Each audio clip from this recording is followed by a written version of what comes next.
নমস্কার বন্ধুরা, আশা করি আপনারা সবাই ভালো আছেন। এসডিও ডমিসাইল সার্টিফিকেট পশ্চিমবঙ্গের অত্যন্ত প্রয়োজনীয় একটি ডকুমেন্ট। এটি অনলাইন আবেদন এবং ডাউনলোড করার প্রক্রিয়া অনেকেই জানতে চেয়েছেন। আজকের এই ভিডিওর মাধ্যমে আমরা ধাপে ধাপে দেখে নেব কিভাবে আপনারা ডিস্ট্রিক্ট পোর্টাল থেকে এই সার্টিফিকেটের জন্য আবেদন করবেন এবং শেষ পর্যন্ত এটি ডাউনলোড করে নিতে পারবেন। ভিডিওটি একটুও স্কিপ না করে শেষ পর্যন্ত দেখুন। এসডিও ডমিসাইল সার্টিফিকেটের জন্য কি কি ডকুমেন্ট লাগবে, কিভাবে সেই ডকুমেন্টগুলো রেডি করবেন, আমি এ বিষয়ে একটা আলাদা ভিডিও করে দিয়েছি, যেটা আই বাটনে শো হচ্ছে, সেটা একবার সম্ভব হলে দেখে নিন। আবেদন করার জন্য প্রথমে আপনাকে ডিস্ট্রিক্ট পোর্টালে লগইন করতে হবে। লগইন করার পর পোর্টালে বাদিকে থাকা 3 ডট অপশন থেকে আপনারা সার্ভিস অপশনে চলে আসবেন। সার্ভিস অপশনে আসার পর সেখান থেকে সার্টিফিকেট অপশনে ক্লিক করবেন। এরপর আপনাকে লোকাল রেসিডেন্স ডমিসাইল সার্টিফিকেট অপশনটি খুঁজে বের করতে হবে। মনে রাখবেন, এখানে কিন্তু দুটো রেসিডেন্সিয়াল সার্টিফিকেট অপশন রয়েছে। আপনাকে নিচেরটা অর্থাৎ শেষ থেকে 2 নম্বর অপশনটি বেছে নিতে হবে।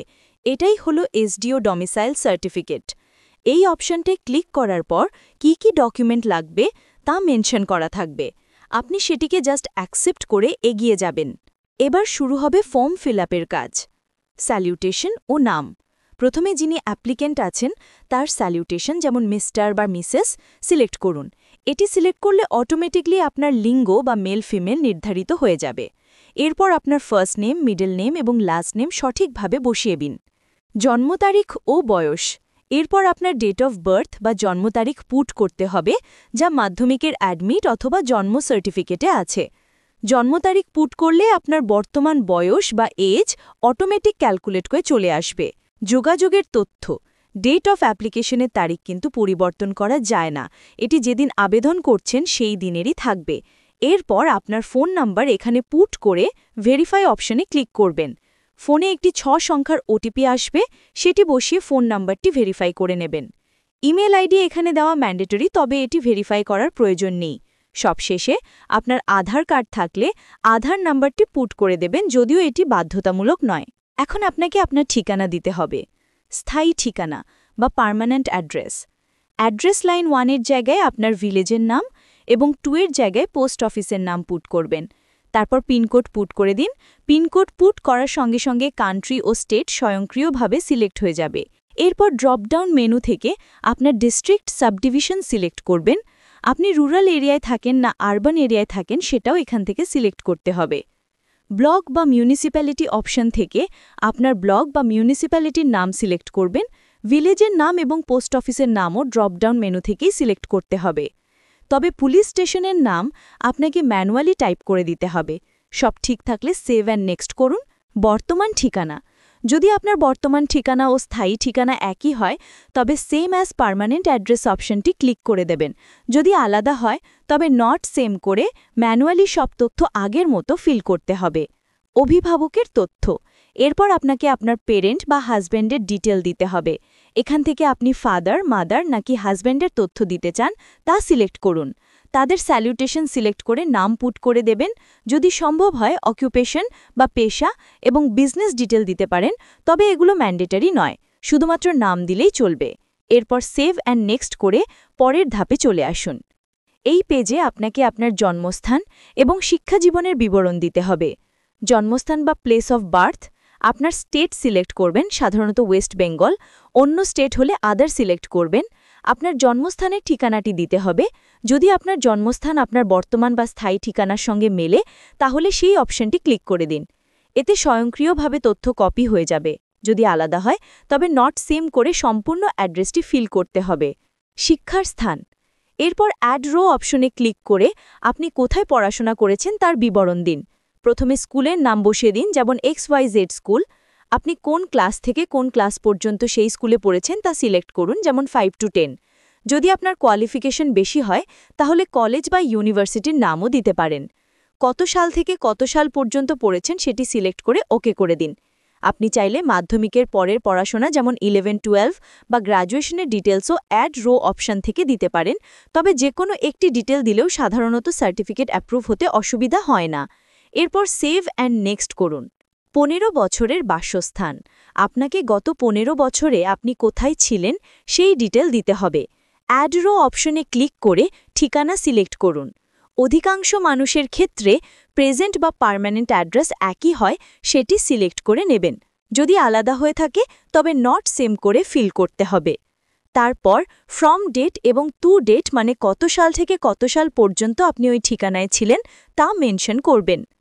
আপনি যে বাড়িটিতে ছিলেন সেটি আপনার নিজের বাড়ি, রেন্টের বাড়ি নাকি অফিসিয়াল হাউজিং তা সিলেক্ট করে ওকে করুন। অন্যান্য তথ্য। এখানে দুটি গুরুত্বপূর্ণ তথ্য দিতে হবে। 1. অন্য কোনো স্টেটে আপনার কোনো স্থাবর সম্পত্তি আছে কিনা, এটি ইয়েস বা নোতে উত্তর দিন। 2. আপনি অন্য কোনো স্টেট থেকে উঠে এসেছেন কিনা, এই দুটো অপশনই সাধারণত নো করে দেবেন। অন্যান্য অপশনে হাত দেওয়ার বা ফিল করার দরকার নেই। আবেদনের কারণ, এখানে আদার সিলেক্ট করবেন, এরপর এই সার্টিফিকেটটি আপনার কোথায় লাগবে সেই কারণটি এখানে মেনশন করে দিতে হবে। এই ধাপে আপনাকে সাপোর্টিং ডকুমেন্ট আপলোড করতে হবে।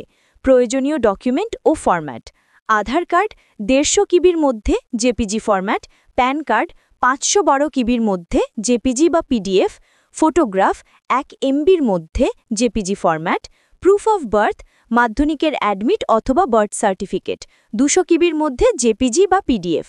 অন্যান্য নথি। এই নথিটি একটু জটিল হতে পারে। যদি আপনার নিজের নামে পর্চা বা দলিল থাকে তাহলে সেটি আপলোড করতে পারেন। যদি নিজের নামে সম্পত্তি না থাকে তবে বাবা মায়ের নামে থাকা দলিল বা পর্চা আপলোড করা যেতে পারে। যদি আপনার বাবা মার কারোর নামেই সম্পত্তির রেকর্ড না থাকে সেক্ষেত্রে পঞ্চায়েত থেকে একটি চিঠি লিখে আনতে হতে পারে, যেখানে আপনার সাথে ওই সম্পত্তির মালিকের সম্পর্কের বিষয়টি উল্লেখ থাকবে, যদি তিনি আপনাকে দান বা গিফট করে থাকেন। মনে রাখবেন, এই আদার ডকুমেন্টের নিয়ম বিভিন্ন ব্লকে আলাদা হতে পারে, তাই ভুল ডকুমেন্ট আপলোড করলে সেন্ড ব্যাক করে দেওয়া হতে পারে। একবার ব্লক অফিস থেকে সঠিক ডকুমেন্ট কী লাগবে তা জেনে নিয়ে আপলোড করাই ভালো। সব ডকুমেন্ট আপলোড করা হয়ে গেলে আই অ্যাকসেপ্ট অপশনে ক্লিক করে সেভ অপশনে ক্লিক করবেন। ডকুমেন্ট সাকসেসফুলি আপলোড হয়ে গেছে লেখা দেখালে আবারও সেভ অপশনে ক্লিক করবেন। এবার প্রিভিউ অপশন এনেবল হয়ে যাবে। চূড়ান্ত যাচাই: প্রিভিউ অপশনে ক্লিক করে আপনি এতক্ষণ যা যা তথ্য ফিল করেছেন তা ভালো করে মিলিয়ে নেবেন। যদি মনে হয় সবকিছু ঠিকঠাক আছে তাহলে সাবমিট অপশনে ক্লিক করবেন। যদি ভুল থাকে তাহলে ব্যাক অপশনে ক্লিক করে সংশোধন করে নিতে পারবেন। সাবমিট অপশনে ক্লিক করার সঙ্গে সঙ্গে একটি AIR বা AIR নাম্বার জেনারেট হয়ে চলে আসবে, যা স্ট্যাটাস দেখার জন্য কাজে লাগবে। এটি ডাউনলোড করে রাখুন। ডাউনলোড স্ট্যাটাস দেখার জন্য ডিস্ট্রিক্ট পোর্টালে হোম পেজে চলে আসবেন। আবেদনটি ইন প্রসেস দেখাচ্ছে। যখন সার্টিফিকেট রেডি হয়ে যাবে তখন এখানে ডাউনলোড সার্টিফিকেট অপশন পেয়ে যাবেন। এই অপশনে ক্লিক করলেই অ্যাকশন অপশন থেকে আপনার এইচডিও ডমিসাইল সার্টিফিকেট ডাউনলোড হয়ে চলে আসবে। সিগনেচার ভেরিফিকেশন: ডাউনলোড করা কপিতে অনেক সময় সিগনেচার নট ভেরিফাইড দেখায়। এটি অ্যাডোবি রিডারের মাধ্যমে আপনাকে ভেরিফাই করে নিতে হবে, অর্থাৎ জিজ্ঞাসা চিহ্ন থেকে গ্রিন টিক করতে হবে। আশা করি এই ভিডিওটির মাধ্যমে আপনারা খুব সহজে ডিস্ট্রিক্ট পোর্টাল থেকে এইচডিও ডমিসাইল সার্টিফিকেট আবেদন এবং ডাউনলোড করার প্রক্রিয়া বুঝতে পারলেন। কি ডকুমেন্ট লাগবে তা নিয়ে আমি আগেও আলোচনা করেছি।